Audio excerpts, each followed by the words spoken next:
The first half for USC looked pretty similar this week as it kind of did last week against Michigan. Maybe a little bit of a slow or sluggish start for the Trojans, but like last week, they got it going once we got out of the locker room after the halftime break. Except this time, the Trojans come away with their first Big Ten victory.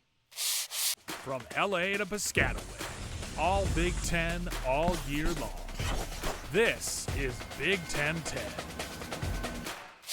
I've got a lot of confidence that USC one of these weeks is going to play a full, really good 60-minute football game. But once the second half turned around in this game, that's when USC really turned it around. You saw some similarities between last week in that matchup against Michigan and then this week against Wisconsin. You saw the offensive line maybe got taken advantage of. Wisconsin was able to get some pressure, although it didn't get home every time. The Badgers were able to get some pressure on Miller Moss. Got number 7 a little bit off schedule, except this time in this game, they turned the football over, which led to some success for Wisconsin, allowed them to build the lead in this football game. More on that in just a minute. But I said in the preview, coming into this game, I wanted to see USC establish a go-to guy on offense. Okay, Lake McCree was injured, the tight end in this one. He was second on the team in receptions, second on the team in targets. And then you had Zachariah Branch was sitting there at number 1. And I don't think that was sustainable for maybe Zach to be maybe that number 1 guy in this offense. And boy, did they step up. They shifted gears and took a trip into the fast lane. And by lane, I mean JaKobi Lane. Preseason, I did my preview with LAFB's Ryan Dyrud, and we were talking about all the depth in this wide receiver room, right? And we weren't the only ones talking about the depth in the USC wide receiver room. There was a lot of really good talent, a lot of really good young talent. We were just unsure of who is going to step up, but we both agreed then that JaKobi Lane, it seemed like his skill set was the combination of a lot of good skill sets kind of put into one. Other guys, you look at Zachariah Branch being the weapon, Deuce Robinson going up and getting the football, right? A lot of these other guys kind of had skill set here, skill set there, and so on and so forth. But JaKobi Lane, everything kind of comes together. Now, maybe it's just the number. Maybe it's just him making some big-time plays. He reminds me a lot of Dwayne Jarrett, right? I started to think about that, right, a week or so ago. And when you take a look at the length and the athleticism down the field, especially on some of those deep passes, you can maybe take a trip into the throwback machine and see the similarities between Dwayne Jarrett, and JaKobi Lane. But you saw him step up, a touchdown grab in the game against Michigan. You saw him have a big play against LSU. And I think that this game against Wisconsin was really just the confirmation that he is going to be the go-to guy for Miller Moss, I think, for the remainder of the season. And here's kind of why that is such a great thing. Okay, you have an established guy at the top, but then you have a guy like Deuce Robinson who got more involved this week, which shouldn't be surprising to anybody. I mentioned the injury to Lake McCree, but also Makai Lemon went down. But Deuce Robinson stepping up and having a bigger role, I think is going to be a great thing for all things USC coming on down the stretch. Like you saw throughout this game, the length and the athleticism for USC's wide receivers was a problem for Wisconsin. I thought the Badgers did a decent job covering in the first half of this game, but as this game went along, they were just no match for USC going up and getting the football. Deuce Robinson obviously was a part of that. He's going to take advantage. He's going to use that 6'6" frame certainly to his advantage, right? You take a look at the skill set of JaKobi and all the different things that he can do, but you throw the ball into the radius of Deuce, he's going to go up there and he's going to make a play as well. So if those guys really step up and be some of the top targets, and I know you got Kyron Hudson and Jay Fair and Kyle Ford and some of these other guys, and we talked about the depth beginning of the season, and we've talked about the depth throughout the season as well. But if those guys really separate at wide receiver and become big-time targets for Miller Moss, it really excites me about Zachariah Branch because, and I said this during the preview, Zachariah Branch, even though he's got the most targets, even though he's got the most receptions, he's not a guy that's going to be your prototypical wide receiver 1. He's not going to be an X. He's not going to be a Z.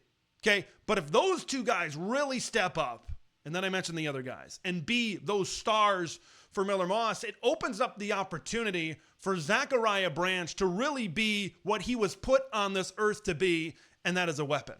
Okay, it puts him in a position to be able to catch the ball on the screen, make defenders miss in space. He's not the most precise route runner in the world. Okay, so you want to just get the ball to him right off the line of scrimmage, whether it's in some run concepts with some sweeps where he comes in motion, a screen, or some type of short passing concept where he can catch the ball, and then you take advantage of what's really best in his arsenal, is making people miss in the open field. So I'm excited for how everything's coming together for USC. I think early in the season, we'd figured, hey, we know we've got talented players. We just got to figure out who fits where.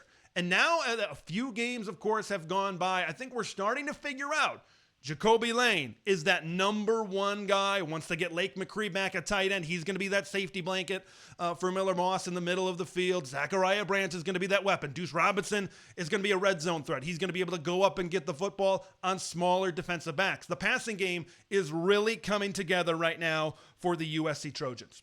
Okay, let's talk about the tale of two halves. On the graphic, I have first half Badgers, second half Trojans, because in essence, that's the story of the game. It's the story of the game for the second consecutive week for the USC Trojans. Let's talk first about it from the Wisconsin Badgers point of view. Like, turnovers from USC early, and Wisconsin converting those turnovers into points is exactly the way you wanted to come out. That is exactly what you wanted to have happen for the Wisconsin Badgers. I thought, even though they didn't get home for sacks a bunch of times in this game, I thought they did better in terms of pass rush in this game. Now, you can credit that to maybe the secondary, or you can maybe credit some of these pass rushers. This was a Wisconsin pass rush that had not been very good so far this season. So it was a welcome sight for whatever reason. It was a welcome sight to see that pass rush really do their thing in the first half against this USC offensive line. And once again, this USC offensive line kind of had to adjust as things went on. And once the USC O-line really gets into gear, this offense becomes one of the best in the Big Ten, and if not one of the best in all of college football as well. Now, it became so apparent as this game went along that Wisconsin could not sustain longer drives. They took advantage of turnovers in the first half. Tawi Walker, and I've been saying it, man, since the preseason, Tawi Walker is the best running back on this Badgers team.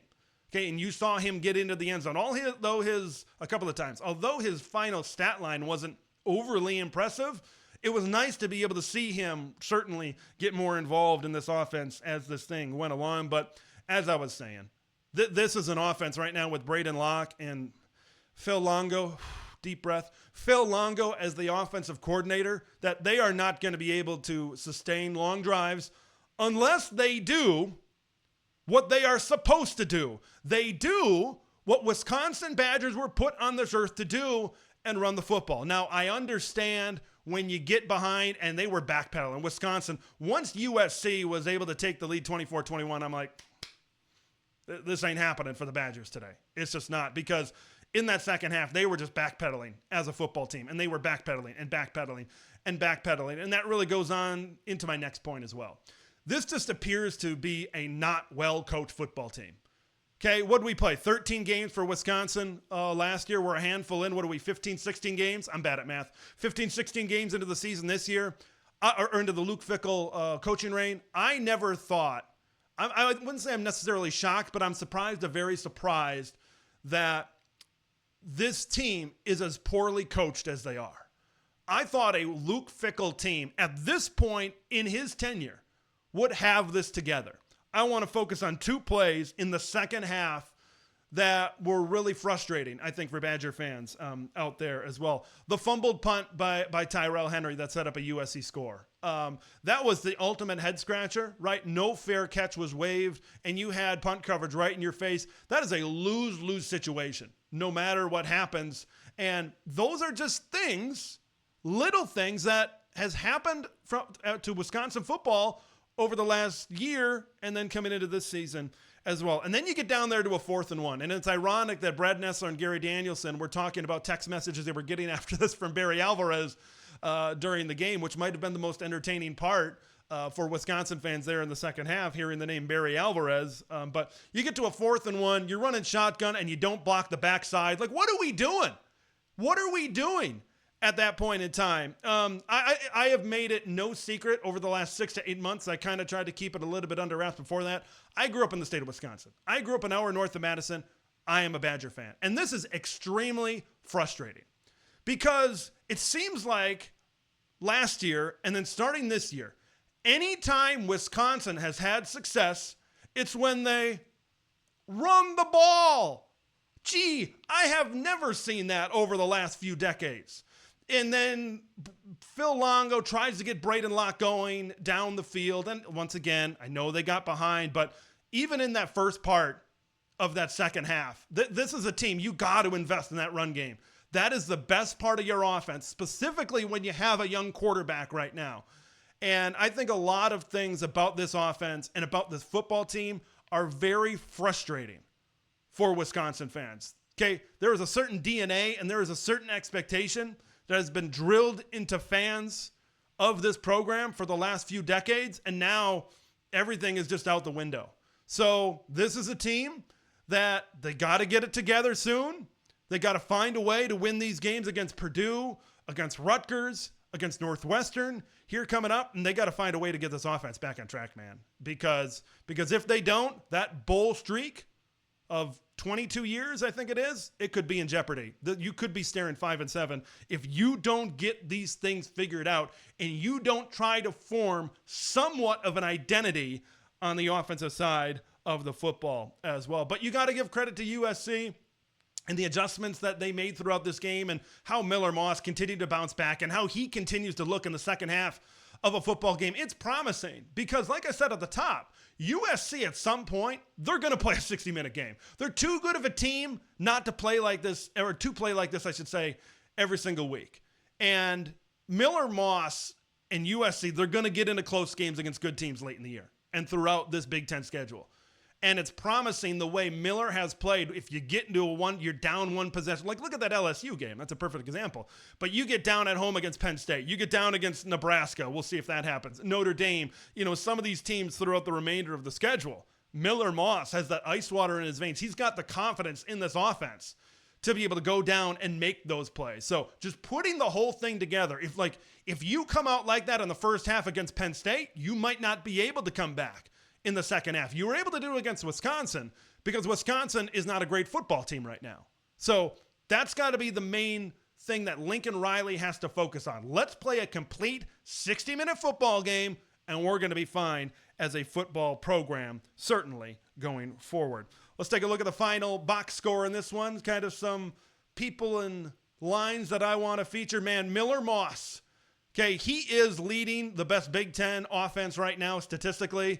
And it is so fun to watch because when that offensive line is protected, and I think that's the key right now to USC, because we've seen two different versions, it seems like, of the Trojans when their offensive line can't protect and Miller Moss is off schedule and the whole offense gets off schedule. But when they do a respectable job protecting Miller Moss, this offense is in sync, it is in rhythm, and it is a beautiful thing to watch. How about 30 of 45, 308, 3 scores for Moss, including that rushing touchdown late. JaKobi Lane, 10 catches, 105, and 2 scores in this game. And Wisconsin, a goose egg in the second half in this particular football game as well. I don't think I've really changed on what I think about USC as of this point in time. I still think they're right on the fringe of a college football playoff team. I want to see them play. If they want to get back into that Big Ten championship type of discussion, I want to see them play complete games, right? You got Minnesota next week on the road,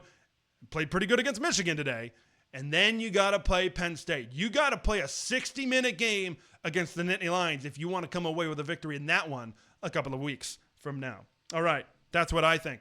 I want to hear what you guys think. Are you surprised that Wisconsin is as poorly coached as they are right now? Or is this just the expectation of going through a massive coaching change and a massive philosophy change in Madison? And what about USC? First half versus second half. They get it going, and they get the W with a good second half performance. Leave all your thoughts from this game in the comments below. I'm Big Ten Ted. We will see you in the next one. Thanks for watching Big Ten Ted, where it's all Big Ten all year long. Make sure to like the video to spread the word of Big Ten Ted to the masses, and subscribe to the channel for updates on Big Ten content that drops every day.